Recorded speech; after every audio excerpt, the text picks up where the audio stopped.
senior citizen, wag po kayo mawala ng pag-asa. Ako po ay narito para sa inyong lahat. Hindi ko na kailangan maging isang politiko dahil maging isang tao lamang po. Kaya malaking pasasalamat ko na ako po ay makapagbigay lingkod sa inyo. Para sa mga senior citizen, Happy Elderly Week po! Mga pangalaman dyan! Tamit! Mara! Yes! Go! Kung tayo ay matanda na, sana'y di tayo mabago.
Ipapaalala ko sa'yo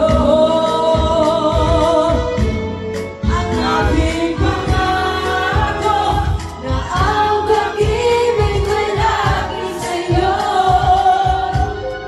Kahit mapaglit na ang buhok ko. Yes, para sa ating mga senior citizen na marapat hindi na kailangan mahirapan, na hindi na kailangan magmakaawa, kundi kailangan bigyan ng magandang programa para sa inyong lahat.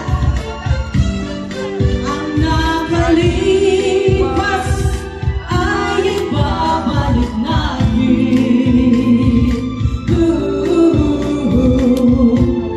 Ipapaalala ko sa inyo ang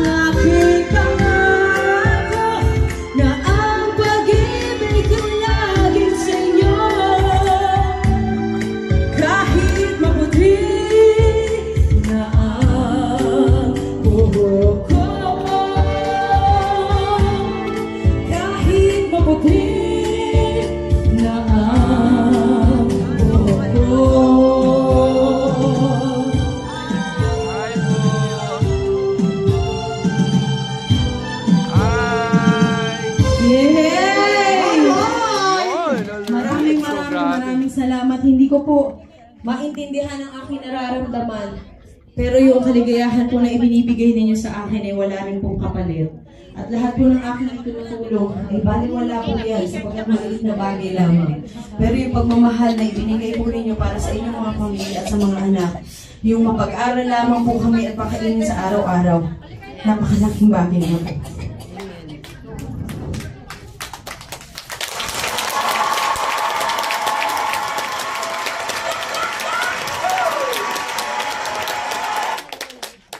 Marahil hindi ko maiintindihan ng ibang tao. Pero siguro po, darating din yung panahon na makikita po ninyo kung para saan yung aking ginagawa. Sakripisyo para sa kanyang anak.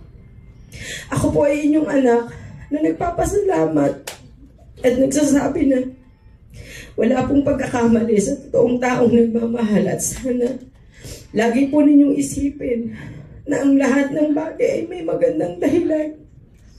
At ang pagtayo ko po dito sa harapan ninyo ay bilang tanda ng pagrespeto ko sa inyo. At sa kabila po ng may bumabati po sa akin, Hindi ko po yun iniintindi dahil mas iniintindi ko po kung ano ang magiging kalagayan natin kung hindi po tayo lalaban. Maraming salamat po sa inyong lahat.